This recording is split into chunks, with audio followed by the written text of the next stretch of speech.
Is this thing on? All right, let's get this show on the road. Okay. Oh, there he is.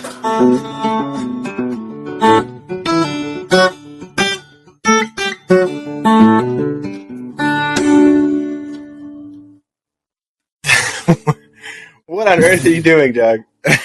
Episode number 51. The Coffee and Carving Show. Wow, we made it. Did you know that there's a thing called the Millennial pause? And that is distinguishing between the new generation of people coming up, young kids, and millennials, that when they fire up a microphone or a camera, millennials tend to take a pause before they start saying things. So you'd hit the button, boop.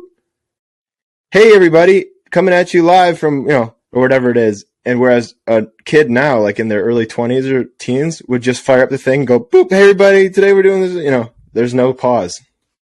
This is a distinguishing factor between millennials, which are now classified as old people, and the modern day.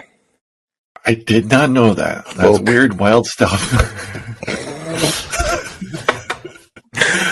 Doug's like, I don't care. It makes me feel even older. Stinking millennials. That guy's so creepy. All right. I like him. I am so upset right now. This podcast could not come at a worse time for me. What now? I'm so upset. I am ruined. I've ruined this week probably 4 sculptures, man. Trying to carve them out in the back and then going through. Anytime you do an undercut, you have to be really careful when you go on the back side of the piece to hollow it out.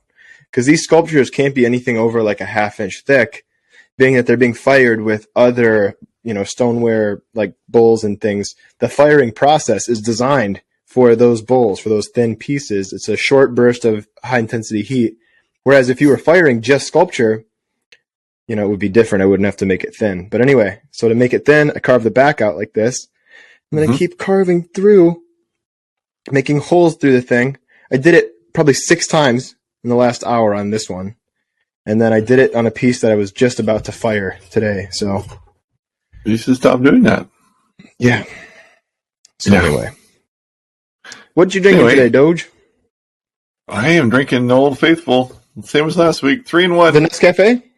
Yeah. I was wondering about that. I don't know why. I just started drinking it more. I kind of like it. Yeah. No, they're good. I'm sure, at least from what you're saying. They're anything like what I imagine. What do you got? I just got coffee with maple syrup in it. That sounds gross. Spills it everywhere. Our coffee heroes this week are Roger and No Name. But the No Name had a little kiss up for old Alec here. Hey, Alec. I just saw where Doug changed the name of his channel. So it's a compliment when someone says something about you and discredits me, but it's a kiss up if they say something nice about me and discredit you. Well, I can't imagine why they would. But it says double standard. Can I finish my sentence now, or not until you say you're sorry? Well, I'm sorry, Alec. I'm sorry. I'm a jerk. Hey, Alec, I just saw where Doug changed the name of his Doug Linker YouTube channel to simply Linker, apparently joining the ranks of other single-name celebrities like Madonna, Cher, Elvis, and Waldo. Don't let that get to you. You're still awesome, Alec. No, actually, I read this. Here's how I read this. I read this actually as a diss to me, which is to say that Doug has risen to the level of being synonymous or ubiquitous in the average carver's household that he doesn't even need to go by Doug anymore. He needs to go by Linker. Whereas you, Alec, have been posting videos for the last few months, getting a maximum of 100, maybe 150 views on each one, and your pitiful little attempts at becoming known in the carving world they're falling to the wayside. I would like to explain myself. Yeah, why did you turn into Linker recently? I always was Linker. I was Linker on and off many times. But the problem was, if it didn't say Doug Linker, it wasn't as searchable. But now, if I punch in Linker, it shows up. I like Linker. I have Linker, I write Linker on everything. That I bet you do. I bet I do. You egomaniac. You egomaniac. Mine. Don't touch my tools. It's mine. And I have Linker. Doug writes Linker. You're like the little girls in school writing their names over and over again in cursive. Oh, my goodness. Get over yourself, Doug. Oh, man.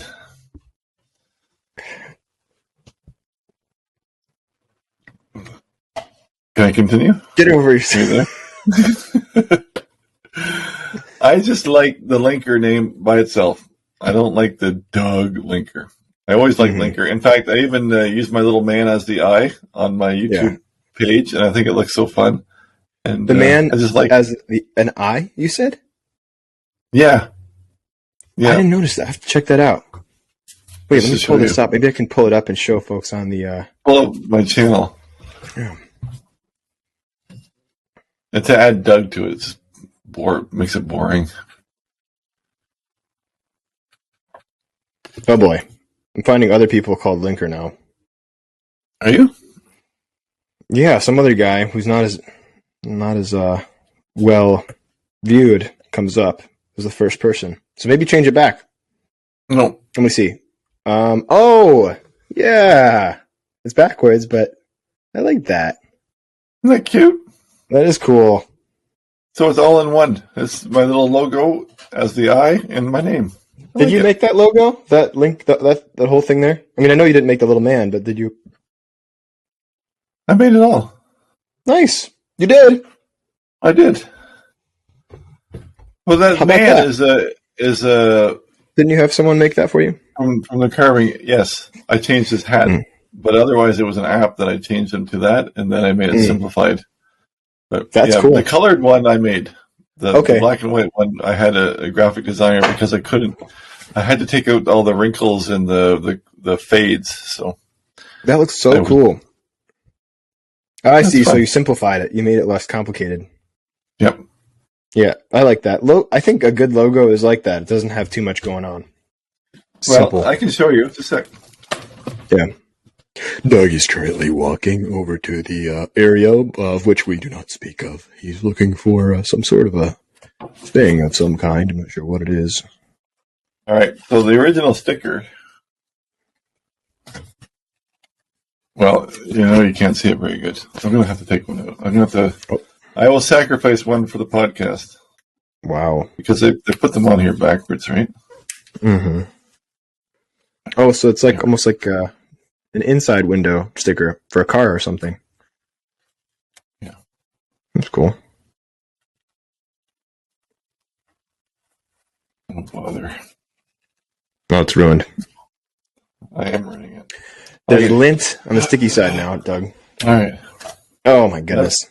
That's the original guy. Oh, cool. See? And that's... all those facets and everything from the carving. That's him. So that was created from I forget, some program. Mm-hmm. So these two are the same people. But then everyone said that this was me. I named him Woody in the beginning. Everyone said, they look just like you. So then I said, okay, it's me. Put the flat cap on him and simplified it, and that's it. That's a long way to go for... well, we're off to a really fascinating start, aren't we? Woo! On this episode, we discuss the inner workings of Doug Linker's logo and how he developed the classic Linker man with the axe and hat. Well, we've lost them all. At this point, it's just you and me hanging out. How many visitors to an art gallery does it take to change a light bulb? How many visitors to an art gallery does it take to change a light bulb? I don't know. Mm-hmm. 2. 1 to change it, and another to say their 4-year-old could have done that. Because you're artist humor. I like that one. That's great. Yeah. I like it because did I ever tell this in the podcast? Forgive me if I did, but I have a friend who did a sculpture. He was actually in a sculpture class, could not get a grade. And then he gave up out of frustration because he was going for art in school, and he had his 1-year-old play with some clay. And he thought it'd be really, because he had given up. He didn't care about his grades at this point. And then he wrote this big, long write-up on it. And he actually gave them the piece that his daughter, was pushing her hands into. And they graded it with the best marks he had gotten on any project in school. And he said he got his first A in that class. See, this is why I don't understand art. I really don't. Nope. I don't. And that's why people make fun of art, too. Yeah, because it's just like it's kind of a lot of BS, honestly. It can be. And it can, of course, there's two sides to that, but yes. Yeah. There you go. Well, anyway, what have you been more? up to? Nah. Oh, come on. No good? Nah, you don't want to. You want to hear one? I want to hear it. Yeah. Give me one more. Which one? Officer stopped the man for speeding. Looking over his license, the officer noticed he wasn't wearing his required prescription glasses. The officer said, "I have to give you a ticket for not wearing your glasses." "Officer, I have contacts," said the man. "I don't care who you know," said the officer. "You're still getting a ticket." You didn't. That's a good one. That's another good one. See, you were holding back today, man. Oh. That was good. So besides punching holes in all your clay, what have you been up to? Before we get into what I've been up to, another ADHD sidetrack moment. We should have an order of like a theme order of service of or was we just could do that. ADHD special, yeah, where there is no order, really. There is no order. Okay, there's no order. Go. That's kind of what we do. Well, but first, I want to say I get why people don't like me eating on the podcast now. Like, I'm still going to keep doing it, but I listened to an interview of Kenny Werner interviewing a really great guitar player whose name I've forgotten, but he was eating, the interviewer, the guy who was hosting the podcast, was just snacking on chips right in the middle. And it just, you know what it seemed like? It seemed like he was saying, don't care too much about this interview. No. Right. It's not a big deal. Do you know what I mean? That's rude. Yeah. Yeah. But that's not why I was snacking. I was snacking because I have a short attention span. Mm-hmm. So I like to do things. What I've been up to is just destroying artwork for the past. It kind of feels that way. Honestly, I'm finally back into the swing of things, but I don't feel like I'm back into the swing of things, if that makes sense.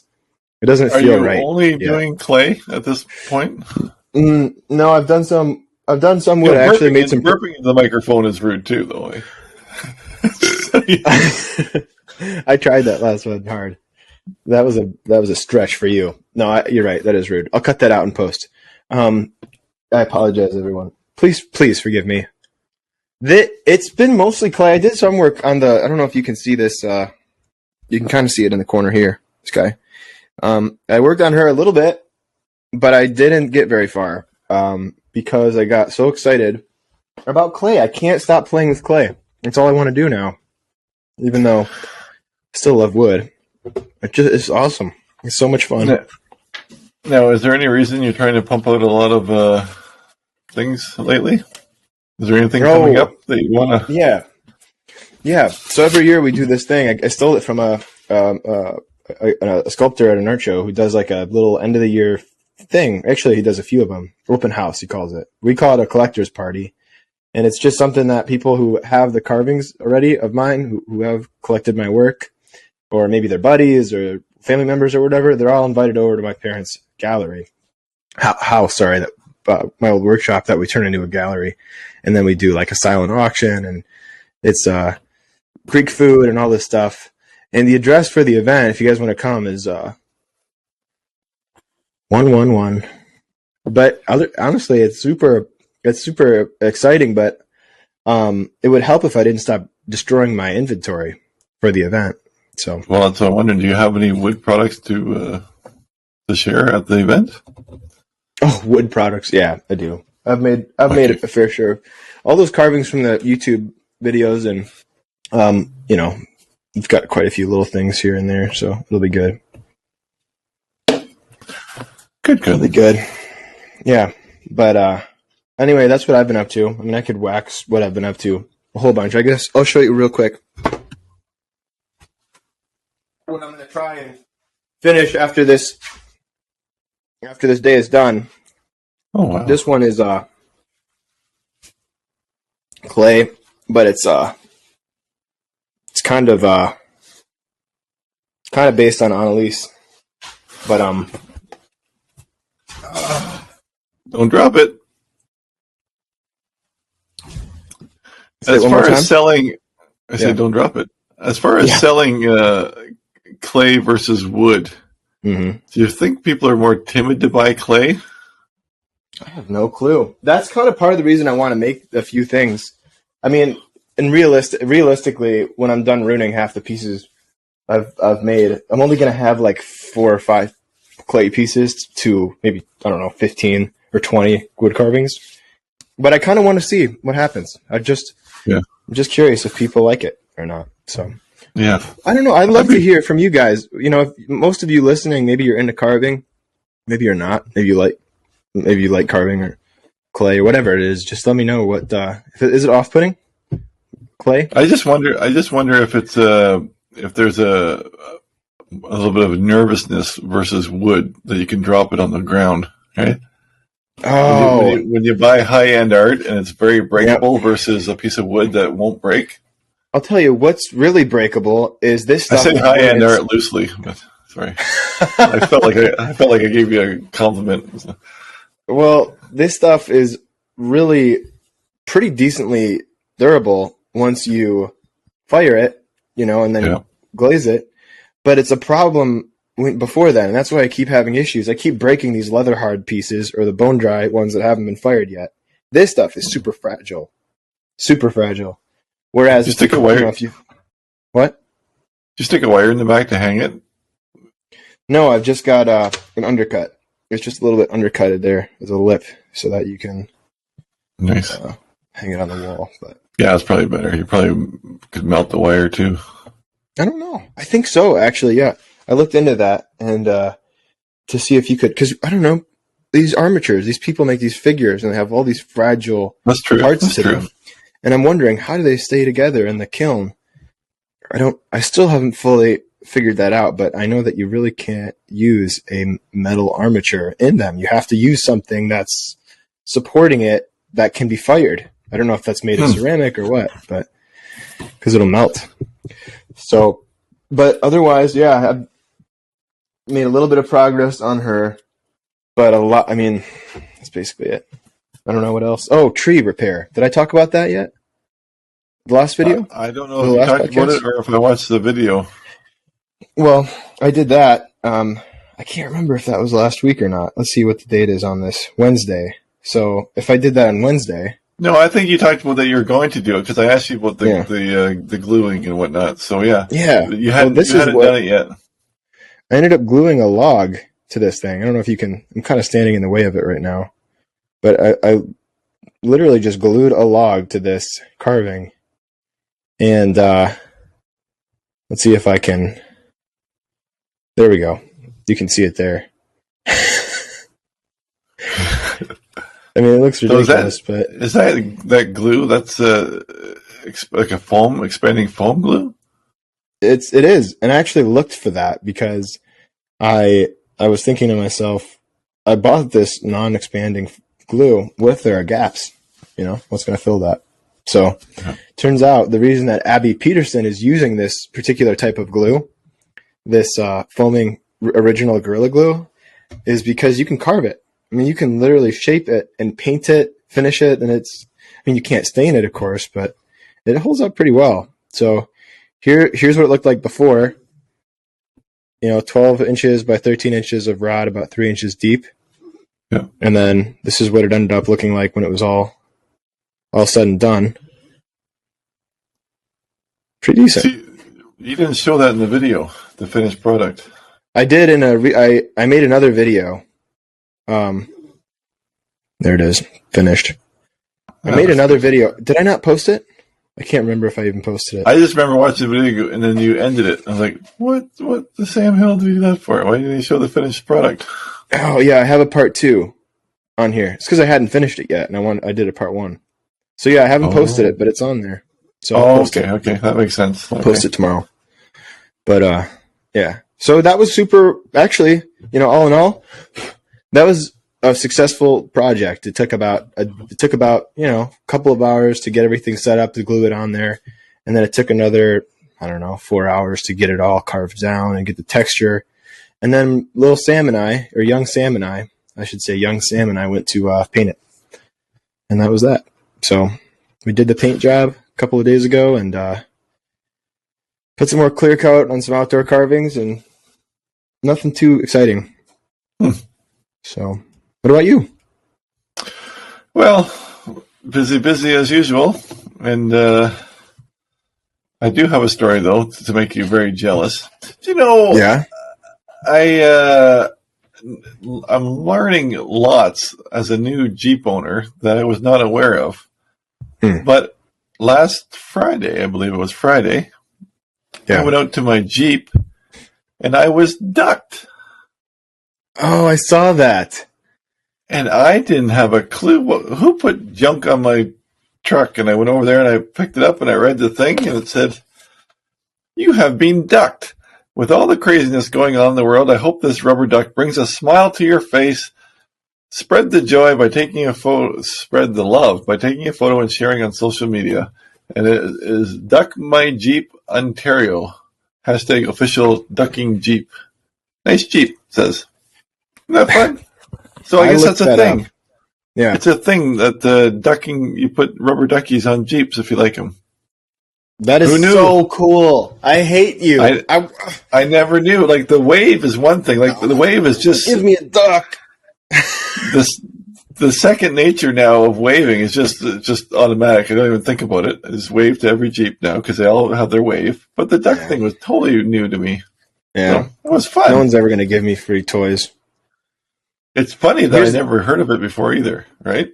Well, until you're in it, you don't know all the little things that they do. No one's talked about it. No one says anything. I've never heard anyone talk about it. I wonder if people will hear that and just say, "Oh yeah, that's cool. I've had that happen." People with Wranglers or cool. Yeah, everyone says welcome to the club and stuff like it's. Wow. I put a picture on Instagram and everyone's like, "Now you're one of us," and all this. Like, yeah, it's a big thing to do. A duck. Yeah. I don't know. Kind of cool. It was fun. Cool. Yeah. So more things that I can't partake in because my Jeep is not quite the right kind of Jeep. No. But other than that, I did. I forget how much I told last week, but we're talking about the old homestead, and we've been cleaning it out and doing whatnot. But I did a little video on the weekend talking about the chance that we may lose our family homestead land. And that I just did a little walkthrough video, and people love it. I just did little sections and stations on the property where I used to go tobogganing, and I used to shoot the walnuts and the birds, and back in the bush I made a coffee and talked. And it was just a talking video, and people gobbled it up. It was very. I loved it. It was one of my favorite videos. Really? Yeah. Why is that? Because I'm giving a little glimpse into my life outside of carving. Is that what it is? You're sharing? Yep. Yeah. Sharing it's details? Yep. Well, it's so intimate. It's so, I read a comment on there that was liked up a bunch. What I mean to say is it was highly ranked amongst the fellow watchers that said, I may be a hardened man, but that may have brought a tear to my eye. And I think I did read that. People connect, man. Something about that connection to home and your childhood, and people can really just because not everybody gets to go back to their family home where they grew up. That's a unique thing. True. And I guess really to let people behind the wall of your life too and show you things. I guess so. I can see it, but it was just random. I didn't know. I hadn't really planned on it until the day before. I said I should just do that because I gave myself permission to make any video I want at any time I want. Yeah. And it just popped in my head. I said, yeah, I'm going to do that because it's up in the air. And if we did lose it, then I couldn't do the video later. So I just did it on the spot. And that was fun. But like I said, people really appreciate it. So that was fun. I'll do more stuff like that in the future. Yeah. I'm excited to see more of that. It's fun. Yeah. And on the same token, last had another township meeting, and time will tell. We're in a little waiting game right now, but I'm not going to say it looks good, but looks better than it did before. Good. So the point was, sorry, for those who have no idea what I'm talking about, the house I grew up on started out as a little homestead on 3 acres. Just had a shop, house, and a barn at the bottom of a hill and a little strip of land. But then when I was about 10 years old, we added like 25 acres behind. And somehow over the years, although still paying separate tax bills, they merged the property without telling us or anything. Like I said, 2 separate tax bills to this day. But it was not 2 separate properties anymore. It was one property, just from someone's decision that we were not aware of. So anyway, the point was we wanted to separate it because we have to sell something, because my dad's still alive. My mother passed away, but dad's still alive, and he still needs to support himself. And anyway, we're trying to sever the house off the land so we can keep the land, the 4 boys, and have cows and play in the bush and whatnot. So anyway, that's what I'm up to.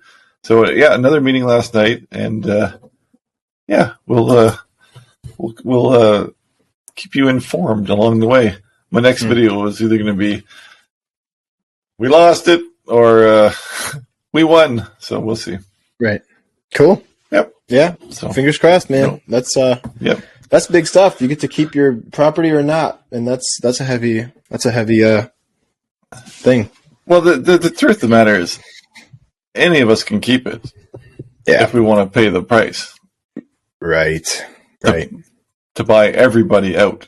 And it's just I'm not in no position to do that. That's for sure. Yeah. It's just too much. And the house too is like, at my age and my stage in life, I don't need the farmhouse either. Like, I'd like to downsize.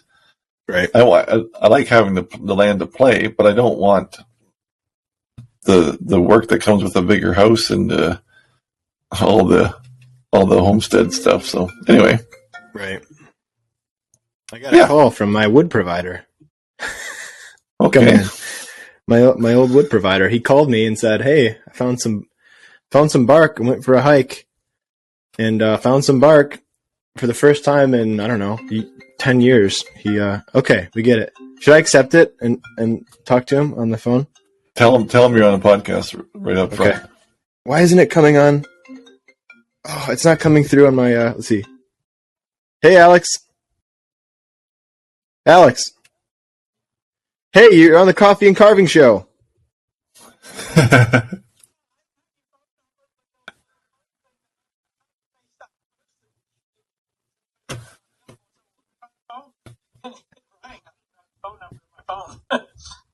surprised I got you. Well, that's all good, man. I appreciate you being willing to reach out. But anyway, say hi to the listeners of the Coffee and Carving Show if you want. We're doing a little podcast, and you called right in the middle of it, and I thought, you know what? Let me ask you. I'm gonna answer. Mailing address change? No, it hasn't. It's the same one. Well, which one do you have? Tell me the first couple numbers.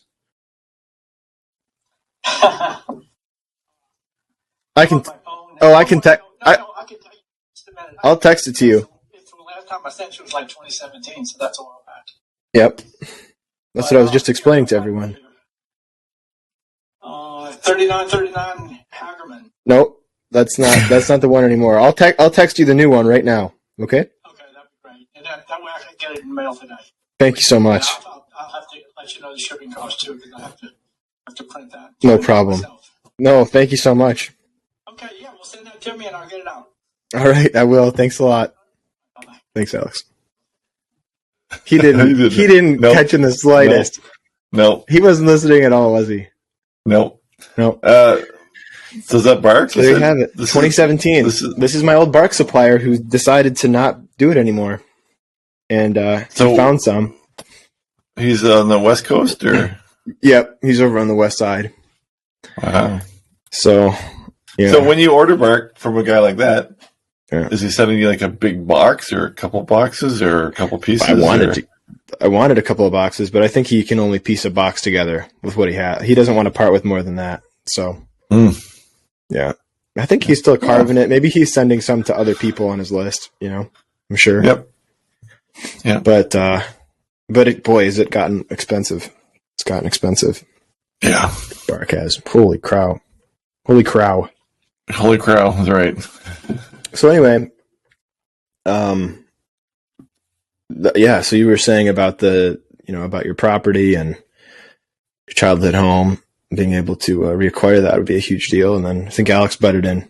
Was that basically it? Yeah, I was done. Yep. Okay. Very good. Cool. Yep. No, I just said, well, we'll keep you in the loop and we'll see what happens. Yep. Well, there is so many things that we can't talk about. I feel like, for instance, I have somebody sent me an email about doing something, and I'm not even supposed to share about it, but I want to share about it, so I'll just say that. Potentially new. If I do all the right things, potential news coming everyone's way. Keep it nice and vague. How about that? That's really. Oh, and another thing I just thought of. Huge deal. Huge secret that I can't tell anyone. Big news. Huge thing. She won't mind. You're married now. It's okay to have a baby. Yeah, but I can't ever tell anyone. Now that I think of it, I can't. If this is the way I sent you my... No, this is how you found out your wife was pregnant. Right. Oh, this is how I found out? My wife did it on the podcast? That would be a funny thing. You should orchestrate that. No, that would be terrible, honestly. Yep. Anyway, someone just commented on our original, our first interview. Doug Linker on mistakes, ADHD, and meditation and wood carving. Number 1, the first Alec Lacast podcast. Someone just said, it's pretty cool to go back to some of these pre-coffee and carving podcasts when you guys were really just getting to know each other. Huh. Those were the good old days. That was the honeymoon stage. I'm sick of your BS. Oh, we gotta do this again. Well, you did catch me at a time where I was so upset, man. So I'm gonna go after we get off. I'm gonna go back and repair my mistakes a little bit better. Turns out when you cut into some clay and you cut a hole into it, you can't just put a new piece of clay in there if it's leather hard or bone dry. If it's bone dry, you're toast. You can't do anything. It's toast, or unless you have some sort of special bisque repair stuff. But if it's leather hard, I don't know. I'll try it. Soften it. It didn't work. Oh, it's salty. No, I didn't actually do it, folks. Okay. Look, see, this is an example of I tried to fix it, and you can already see that it's re-cracking. And I can see through it. So that crack, that solution didn't work. So I'm going to have to go back and repatch this. And it's just, so if you get a hole in leather hard clay like this, that's toward the end of leather hard going into bone dry, which is one stage drier than leather hard, you can't really just, like I said, put the clay in. You have to cut it up, the hole, open it up some more, put all sorts of ridges and little ledges for the new patch to grab onto. You're kind of taking away the excitement of clay for me. I know. By doing this, because the whole point originally of doing clay was that if you make a mistake, you can just put it back on. Yep. And now you're carving your clay dry as a fart, and you're scratching it out, so you might as well do wood. Well, that's the thing is I'm still learning. I've made so many mistakes this last week, and I know that this is not the way it should be. You should get most of your carving done within the first couple of days if you're leaving it out, unless you're covering it, which is what I should be doing, covering it with plastic, right? Yeah, that way everything's probably not wet, and then you air dry it. So anyway, but are you getting different texture though once it's dry? Like wrinkle wise or just texture wise, like can you do more finer stuff when it's dry? Totally.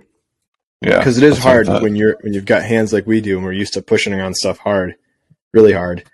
This does not suit you well until you get finesse. And I'm already starting to get a little bit of a sense of like, don't push that hard, you dummy. You're gonna go right through the whole piece. But I mean, it happened 5 times today. So now I'm afraid because I am so rammy and. Yep. No. Doug break. It's more like it's like the difference between electric and acoustic. Electric guitar is big and loud, and you can put loopers and pedals and all this stuff to go over top it. And if you make a mistake, it's not going to be as obvious. Like on wood, if you drop a carving or you go in some spot and you pierce it, there are ways of repairing that easily. Whereas with clay, it doesn't seem like there's more of an element of it has its own will than I thought it would. Yeah. And so acoustic guitar is more like clay in my head, because acoustic guitar, every little nuance, it matters, and it registers. So you have to be clean and really, really perfectionistic about it, because otherwise it's going to dry out and it's going to be too late. Just like guitar playing. So it's a perfect analogy, I would say, in every way. There you go. And I thought it through beforehand. The artist gives an artsy explanation. Yeah, just like my old youth pastor used to try and teach us. Used to be like music pastor, I should say. It would be like, can you make it sound more like glass? Just more. And we'd all look at him like, what are you talking about? What does that even mean? Yeah. This wine has a silky husk flavor. Yeah. Has a flavor. Overtones of husk. Yes. Well, get on that acoustic guitar then and play us into our media portion, or questions, sorry. Because we got some questions this week. By the way, Roger Pilkey shares with us his family farm, and it's really fun that he sent us these pictures. I appreciate that, Roger, because I love everything about it, the story and the base camp too. So, thanks, Roger.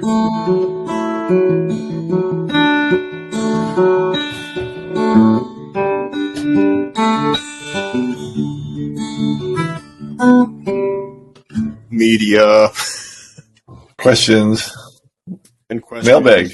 Oh, mailbag. It's mailbag. Man. It's episode 51. It's all the same. Who gives a crap? Sebastian says, hello, longtime fan. He says from himself. Love you both. Nice. Question for podcast. What's your strangest fan experience hello, in long-time person? Fan. Any fun, yeah, I know. I read it wrong. Any fun, awkward stories to tell? Well, Alec, you want to go first? Fun, awkward stories to tell about people. He's looking at the ceiling, and it's the only fan that he knows. Oh, that was good. That was good. A good roast. Yeah. But it is true. So yeah, this thing sometimes it doesn't fire up, and it gets all packed with dust, and you have to go outside and clean it out. And weird encounters with fans. Yeah, that's probably the weirdest one. My friend gave me an air filter for the shop once. What about you, Doug? Most of the time they've been just nice and friendly conversations and whatnot. And the awkward, weird things is just when someone yells your name and you don't know who they are. That's very strange, because I'm just a dumb farm boy, and you always think of somebody else, but they get excited to see you, and I love talking to people. What I don't like is people showing up at my house or my work. And in fact, even my telephone, when I had a landline, I had to cancel my landline because people kept calling my house, and I was like, why? I make videos. I just make videos on YouTube, but no, nothing really strange. It must be hard. Sometimes people linger. Oh, the worst one. Here's one. Not fun or awkward. It's just one guy got really mad at me one time because he told me that an older fella too. He came up to me at I forget where it was, some show somewhere. And he came up to me and said, I figured out where you live, and I plan on I'm going to drop in and come spend a day with you sometime. And I looked at him and said, no, you're not. That's not an option. And then he got all insulted and he stomped away. Oh gosh, people think they have a right to your time. In some cases, it's just really weird. But no, I'm not complaining. But no, I have nothing really too crazy. But especially back in the outdoors days when I would hang around more with the bigger guys too, and it's people do recognize you because it's just here and there. But these other guys have millions of followers. That there's always one somewhere. Yep, and it does seem funny, but no, nothing too crazy. Well, anyway, Doug, that was a nice story. But for me, it's hard because, there's a lot of people, sort of asking me for, my time, and people want pictures. I go to the local grocery. I can't even go there anymore. Adam from the UK asks.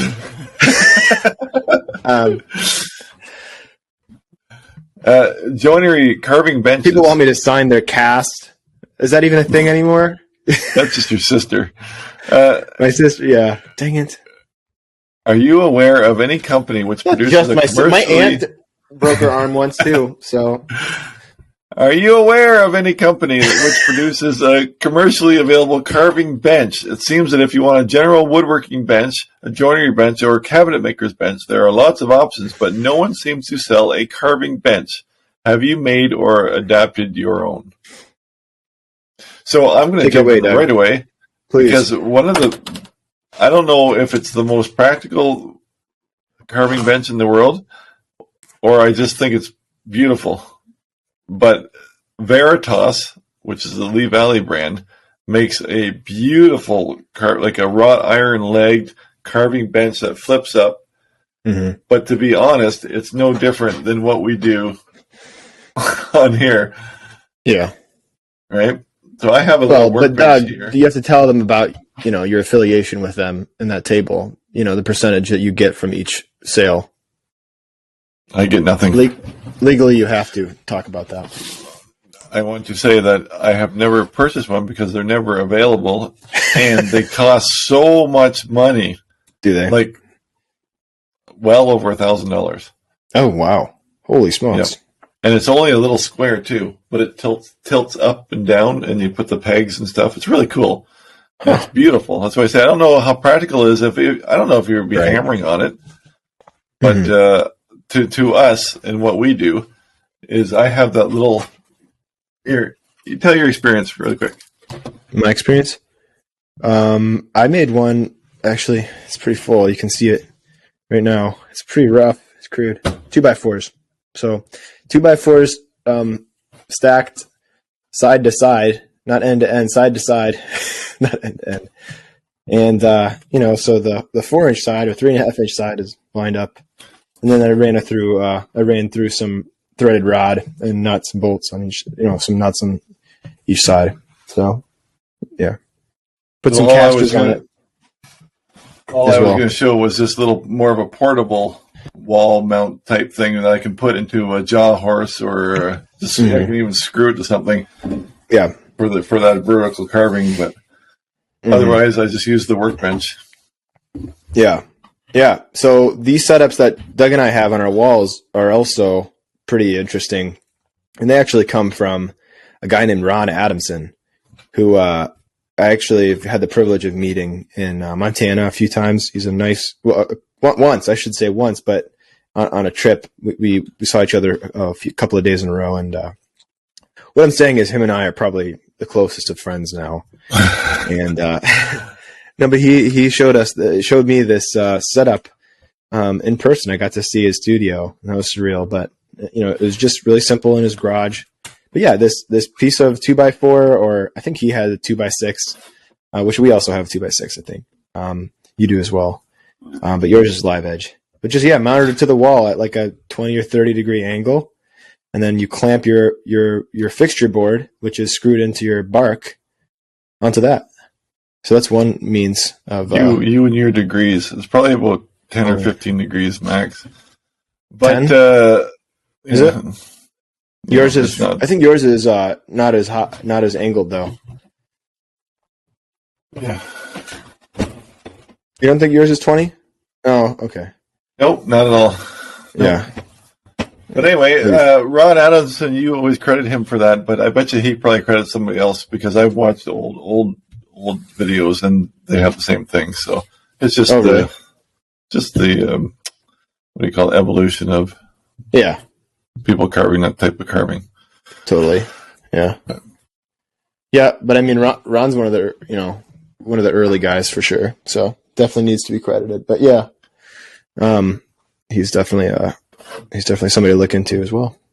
So Joey says, "Hey, Doug and Alec, I'm probably one of your younger viewers at 22 years old. Yay! Just wanted to say I really enjoy the podcast. I've listened to all 50, sometimes more than once. Well, now he's just discredited himself for not having a life. But sometimes it's great to listen while I'm carving. Like a lot of new carvers, I learned from Doug's videos. It wasn't mean, I'm sorry. I was wondering, does it really count as self-taught if you follow YouTube tutorials? Also, I mainly carve hardwood, so I find basswood too soft. Do either of you have trouble with soft basswood?" Well, Doug has an issue with that, I believe. Softer, right? So, I thought you've talked about that. Like basswood, it's so soft that it's hard to work. No, No, I've never talked about that. People think my wood is very soft. I guess just meeting you, I did assume that, but okay, I got you. I don't know where to go from there, Alec. Keep a straight face there. Oh yeah, no, I will. A lot of people confuse basswood with balsa wood, and I've seen people carving balsa wood. Oh, yep. To me, balsa wood is far too soft. Yeah, but I have never had basswood that was too soft. Because the softer the better, right? Right. As far as basswood goes. Yeah. But, like I said, a lot of people have confused balsa and basswood. And balsa, to me, I can't get any detail in that stuff. Like, too soft. Do people carve balsa? Is it a thing? Yeah, it's a thing. Yep. Huh. Not really here, but other parts of the world for sure. Huh. What's your thoughts on are you self-taught if you follow YouTube tutorials? Gosh. I don't know. I've always credited the people whose tutorials I've learned from, whether they're online or in person, personally. And it depends on it's really, this almost gets to an issue of semantics. Like, if you're there watching a video and you're teaching yourself from that video, I don't know. It depends. If there's not a conversation going on, right? If it's not like a live stream video, I would consider that probably edging toward a little bit more toward the self-taught side of things. But no, I don't think that I think it's kind of a, from watching a video to taking an in-person lesson, I think there's a lot of leeway now with Zoom and videos that you can watch and stuff. It's hard to know where that line is.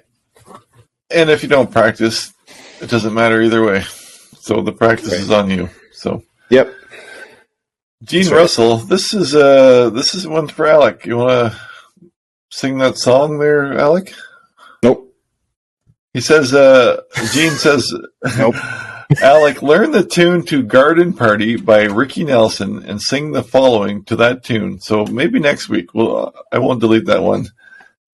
It's a whole carving party lyrics, and it goes on and on. It's quite a long song, so I am not musical in any way, shape, or form, so so lucky. I won't go there. You're so lucky you can just get out of that, Yep. Just say, well, I'm not musical. I can't read this 18-paragraph song someone wrote for us to sing on this podcast. But you know what, Alec? Don't you play the guitar? You do it every time we do this thing. Yeah. But I don't really know if I want to. It's so long. We'll listen to the Garden Party first. Yeah. I don't feel like I'd do it justice. Even though I haven't heard the song, I'm going to say that it's because I won't do it justice. It's such a great song. I will leave that with you. Go ahead. Do you want to take Tom? Yeah. Where's Tom here? Let me pull it up. Tom Stadnick. Tom. Oh. Primary. All right. Tom says, I have questions, but are eventually answered once video or another that you guys both produce. Once one video or another is produced. This is for Doug. Tell us about the crescent moon in the background. I seem to recall a tutorial in the past, but couldn't watch it right away, as usual, and can't find it again. It looks incredible. Media. I always look into both your suggestions and enjoy the pics that I stumbled on Puddles, the clown, Pity Party, and his transfixed. What on earth? Was that a suggestion you gave? Puddles the clown. Good grief. That must have been like America's Got Talent or something. Like some coffee blends, strange yet gratifying. What? Interesting. Thanks for your podcast. So I guess he's comparing it to some strange coffee blends, this sort of Puddles the Clown. Anyway, so Doug, tell us about this tutorial that you did about a crescent moon. I've never done one. Really? Yep. Tom, I always want to. Tom, you're remembering our podcast. He did a really nice carving of a crescent moon. I think it's, yeah, there it is. This one? And he showed us multiple iterations of it on a couple of podcasts. And so I think maybe you are confusing that with a instructional video. I think this is what you're referring to here. Ah, that is so cool. But I never made a video on this at all. I would like to, but I like that width of bark, and I certainly don't have anything that wide. Like, that's a big piece of bark. That turned out so good, Doug. Dave. Who are you? Whatever your name is. But yeah, Kid. I would love to do a little. I think I probably will eventually end up doing a little basswood. Yeah. Even maybe something for the Christmas tree. That's a good idea. Yep. Or to hang off anything, but something little dangler of some sort. But that I have to have I can't make that work with a smaller piece of basswood. Yeah. Liam, going to take Liam? Sure. Liam says, I have a question. I just started carving and have only watched videos from Doug. Now I want to carve up a reference photo so I can do it offline in the bush. The question I have is where to start when looking at a photo. Say I have a full body figure of a pilgrim. Say I have a full body... this is definitely a Doug question. Where should I start putting a knife to the wood? So I think he wants a summary. I'm explaining it for you. Not sure if you're listening. Where do you start? Well, I would start by, if I didn't want to carry a reference photo or print it off or have something with me in the bush, I think the place to start would be just make the fractions of the body parts. Like, they have the rule of 3 where, waist, shoulder, head, hat, and just kind of figure out you obviously have a reference at home. Why don't you just print it off and bring it with you? There you go.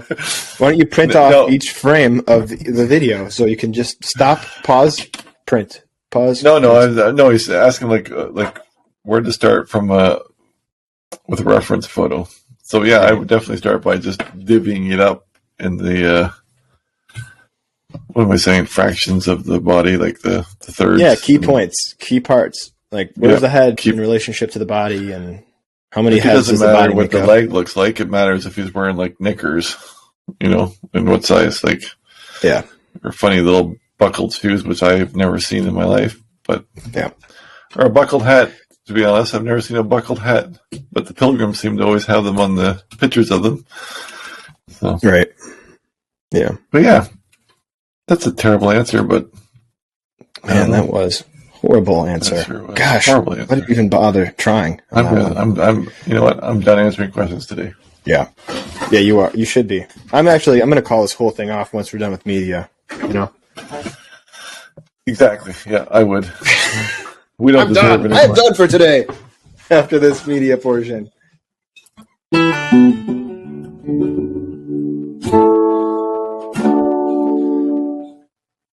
Now it's time for that time of the week every week where we talk about what we've been listening to, what we've been watching, what we've been taking in. Could be music, could be podcast, could be anything. So whatever, movies, books. Go for it, Doge. I'm excited. I'm excited to share this one with you because it is a continuation of one I shared on one of our earlier podcasts. And you may recall that crazy Englishman, C90 Adventures, the guy that took a little 90cc Honda Yeah. around the world. He's been traveling for like 11 years on and off, and he's gone around the world. Anyway, this crazy nut, and only in America, I must say, he took this little. I can't say. Don't think of it like Fisher Price size, but think of it as kid-sized mini Jeep. So he's still big in it, but it actually has an 8-horse gas engine with signal lights and whatnot. And he got it licensed to drive on the road. You're kidding? No. So he loaded this thing up, and he's doing 1,000 miles No in this way. toy Jeep to Moab. No. Yes. What? It is fantastic. Mind you, it's there are a couple rough spots, so maybe not watch it with your kids, but because he gets excited a couple times. Okay, I found it. That's Explain exciting. the Jeep. Like it's not Fisher Price size, but it is kid size. I mean, it's almost it looks perfect. For you, yeah. There you go. Perfect for me. That was good. You laughed at that before you thought of it because you knew you realized you had a good one. But I loved everything about it. Just the nonsensical way to travel. But what a great story to have. And even it's the gas, it's the engine. So part 1 is him outfitting this Jeep, buying it and outfitting it. Part 2 is the adventure. And part 3 it hasn't come out yet. So, but it's you mean that he built it from scratch or he built it from a kit? No, he bought it, but then he changed a lot of parts and stuff. But the story plays out in the video. Okay, yeah, and very worth watching. Wow, I loved it. I laughed out loud a few times, and I rarely do. I laugh out loud, but that's awesome. Yeah, it's so good. I love it. I wish I could watch shows like this all day long. Oh well, that would be. Trust me, that's what being self-employed can threaten you with. Videos like that, they're always available, and it's kind of scary, man. Just be careful. So, how about you? So I've been. Oh wow! My wife just texted me that our sunset is insane. And she is right. I wonder if I can turn this thing around. Did you get up at 3:00 in the morning and see the blood moon? No, I didn't. Did you? No. No, I didn't. But I had it in my calendar too, and I forgot. Can you see this? Yeah. Pretty nice. Very nice. Yeah. So anyway, this guy is named Kenny Werner, and I saw a little clip on Instagram of this guy talking about music to students. And gosh, I'm anything but a proper musician. I'm deeply unfamiliar with. I don't remember anything from music theory in school. I just play by ear. I'm not very dedicated or anything to like anything knowledge-wise about music, but he talks about it in such a way that I can really get into. Like talking about when you're in the groove, you have this tendency, when you're playing music, to say, "Oh my gosh, I'm in the groove right now. This is awesome." And he says, "Don't do that. Don't do that. You're better off just letting yourself just do it. Don't do it." In other words, like sometimes you think when you're in the groove, like, "Oh, I'm in the groove. How can I make this better? I'll add a little thing. I'll add a little, and then this and that." Before you know it, he's like, you're no longer in the groove because you're thinking about the groove and you're thinking about what you can do, and just get into it. Overanalyzed it. Yeah. Yep. And then you're wondering if the groove is good or if you can keep it up. And he's like, before you know it, you've lost the moment and you're no longer enjoying yourself. You're getting stressed out about making the groove better. Are people getting bored? And a lot of this is just like psychology of playing music. And he does such a better job of explaining it than I do, of course. But anyway, he's a great jazz pianist. And I thought it was very applicable to carving too. He prefers to call his practice time, instead of practice, he calls it hobby time. where he plays. Okay, yeah. Where he said he tends to think of music as a hobby because think about it. He says when you're hobbying on something, you can't mess up. You're not worried if it doesn't turn out right or if it's not perfect. 'Cause you're just there to have fun. You're just there to relax, to unwind from the long day, to just make something cool. And he said when you have that mindset about your art form, it just frees you up to make such better music. I was like, dang, I think that applies to art too. You know, if you can just enjoy yourself when you're doing it, that can really improve your quality of life. Yeah, and doing it for the right reason, like you said. I like that idea of hobby time. Yep. Because I'm getting the pull back into the carving, but I had to take a break. Yep. I really did. Like it just became a job, and it wasn't fun for a bit. And yeah, it's good. I want to give you another name in the music world, and you may appreciate, you may not. It took me a couple of videos of this guy's to get into it, and now I really appreciate him. His name is Justin Hawkins. He's the lead singer from the English band called The Darkness. And they over here, they had like one big hit, like I Believe in a Thing Called Love. But when he has a YouTube channel, Justin Hawkins Rides Again. And he was just really, really showcased on the Taylor Hawkins tribute concerts of, he did a lot of singing of the, Taylor Hawkins was the drummer from Foo Fighters. Yeah. But anyway, Taylor Hawkins just listens to music. Maybe it's a pop song, maybe it's a rock song, and he has his guitar and he'll break it down in a minute and pick out the little things. And the way that he talks about the music and says very, very simple, but very deep. Like it's just like everything is it doesn't have to be complicated, but he breaks it down and talks about it, and he gets it so fast too. It's really fun. And he is like he's a crazy showboat front man, you know, but really genuine on the YouTube channel. So it's fun. That's cool. Yeah. Well, this conversation can get so diluted so quickly because you hear on one hand, I've heard people in the last week say, like Kenny say, treat it like a hobby. You know, just enjoy it, relax into it, and don't expect too much out of it because that's when you mess yourself up. You know, and don't try and be better in the moment. Just to get into the groove and enjoy the groove and be in the groove, stay in the groove. And then you hear people say things like, you know, you got to take it seriously. You got to be professional. You know, if you're not giving it your all, then are you even doing it? And that stuff, it's like it almost feels like that is an opposite message from what I was saying about, you know, being present and just enjoying it. But maybe they can coexist. Maybe you can have a hobby at something with a certain level of dedication, you know, to where it brings you to a great place.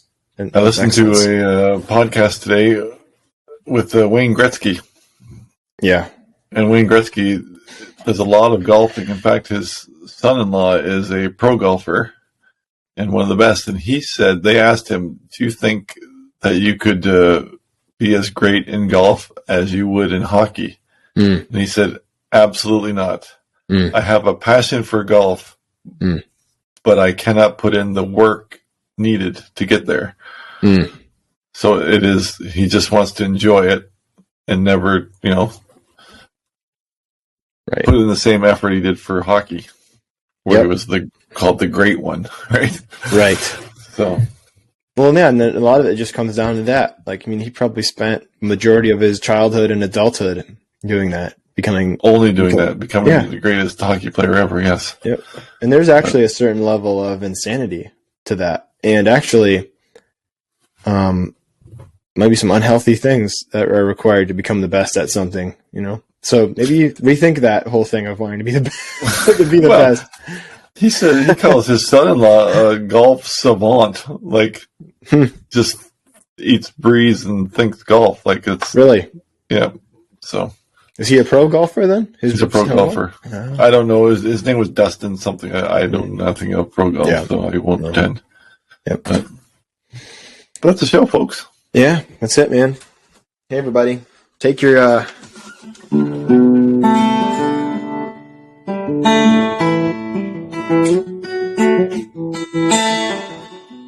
Vitamins? vitamins. That's right. See you next week.